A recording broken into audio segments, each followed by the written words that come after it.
السلام عليكم، معكم منى. هتكلم النهاردة عن موضوعات كتير، خليكم معايا. يا ريت ما تنسوش تشتركوا في القناة وتفعلوا الجرس.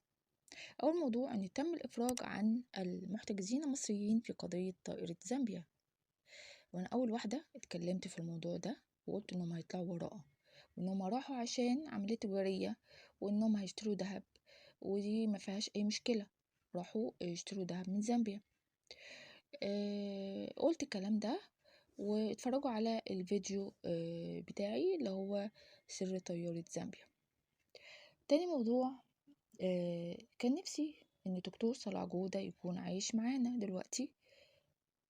انتوا عارفين دكتور صلاح جودة دكتور كبير في الاقتصاد، كان بيتكلم دايما عن المشاريع المهمة اللي لازم تكون موجودة في مصر، علشان تتغير مصر للأحسن ويكون الاقتصاد قوي. الله يرحم دكتور صلاح جودة كان نفسه يشوف مصر في البريكس، وقال لازم مصر يكون عندها نمو اقتصادي عالي عشان تخش البريكس. وفعلا دخلت بريكس مصر، وعشان النمو الاقتصادي عالي، والسنة الجاية هيبقى أعلى من دلوقتي كمان، هيبقى 6%. كمان قال إن هو إن لازم يكون في مشاريع زراعية كتيرة علشان يكون في تصدير محاصيل زراعية أكتر، ويكون هيبقى في تصدير يعني يساوي الواردات، يعني صادرات يساوي الواردات أو أكتر، الصادرات ممكن يكون أكتر كمان، وده لسه هنعمله قدام. يعني المهم إن احنا بدأنا وعملنا مشاريع زراعية كتيرة، وعملنا في توشكا وفي شرق عوينات وفي الدلتا الجديدة وفي شمال سيناء وفي مناطق تانية كتير. وعملنا مشاريع صناعية زي رمال السوداء، هو اتكلم عنها وقال ان يا ريت يكون في مشاريع للرمال السوداء، عشان هو عارف ان مهمة جدا لصناعات تانية كتير وبنكسب منها ارباح كتيرة، مليارات كتير. وفعلا عملنا المشروع رمال السوداء في كفر الشيخ، وافتتحناه السنة اللي فاتت. وفعلا في جذب استثماري هام في منطقة كفر الشيخ علشان الرمال السوداء، في جذب استثماري كبير. وعملت فيديو على الرمال السوداء، اتفرجوا عليه برضو، باسم حل الأزمة الاقتصادية. واتكلم كمان ان لازم يكون عدد المصانع كتير في مصر، وفعلا حصل ان عمل كمان في قرار كمان جديد من كام يوم، ان في اعفاء ضرائب وتسهيلات لاي واحد يعمل مصنع، يعمل مشروع. واتكلم كمان عن الرمال البيضاء، واتكلم ان مهمة جدا الرمال البيضاء، ولازم نعمل مشروع للرمال البيضاء، وفعلا اتنفذ حاليا دلوقتي شغال. الرمال البيضاء عبارة عن ايه؟ عبارة عن مادة اسمها سيليكا او سيليكون او كوارتز. دي ثروة ضخمة محدش استغلها، بالرغم من ان عوائد الاستثمارية ضخمة جدا ومهم جدا في الصناعة، بتخش في منتجات صناعية كتير، والمنتجات الصناعية كمان الحديثة اللي فيها تكنولوجيا عالية. الرمال البيضاء متوفرة جدا في مصر، واحنا الخامس على العالم بعد كندا والمكسيك وامريكا والصين، ولكن احنا المركز الاول من حيث الجودة والنقاء.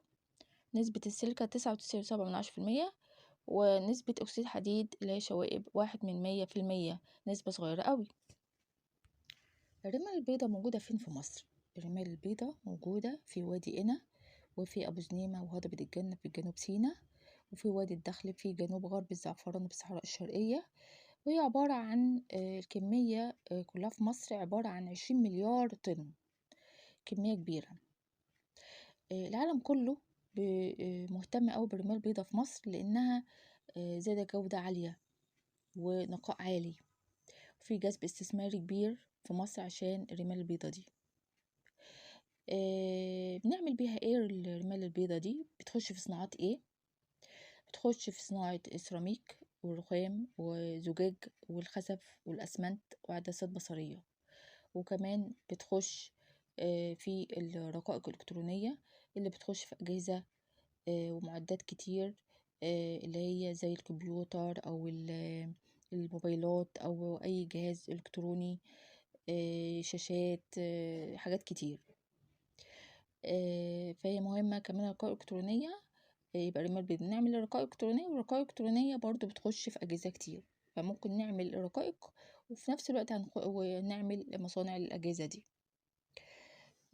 كمان رمال البيضاء بتخش في الخلايا الشمسية أو الألواح الطاقة الشمسية، طبعا اللي بنعمل بيها ايه، اللي بنعمل بيها توليد طاقة كهربية من الشمس. بنولد طاقة كهربية من الشمس، وفعلا عملنا مشروع كبير، عملنا الألواح فعلا موجودة، ألواح الطاقة الشمسية دي موجودة، وعملناها فعلا في شركة كبيرة موجودة وبتنتج طاقة كهربية، ومستهدف للوصول لكمان ميجاوات أعلى وأعلى من كده.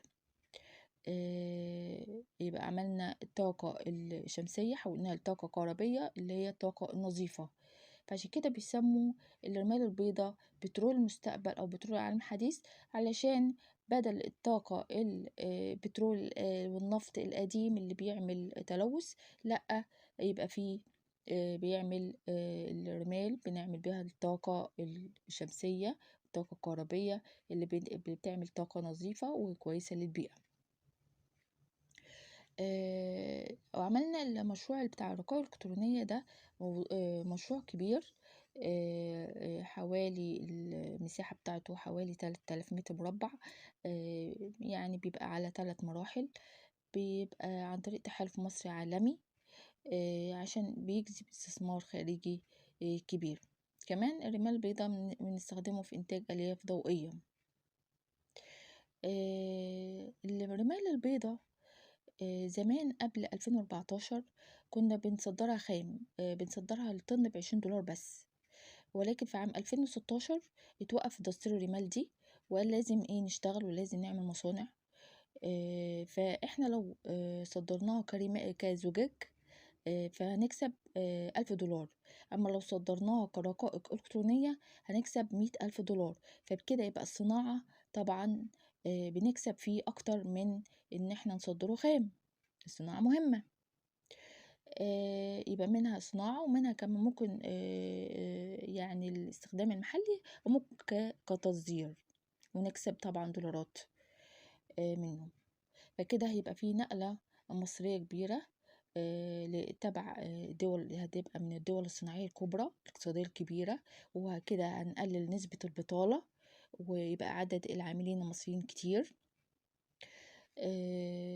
وكده خلصت الحلقة. يا رب احفظ مصر، وما تنسوش تشتركوا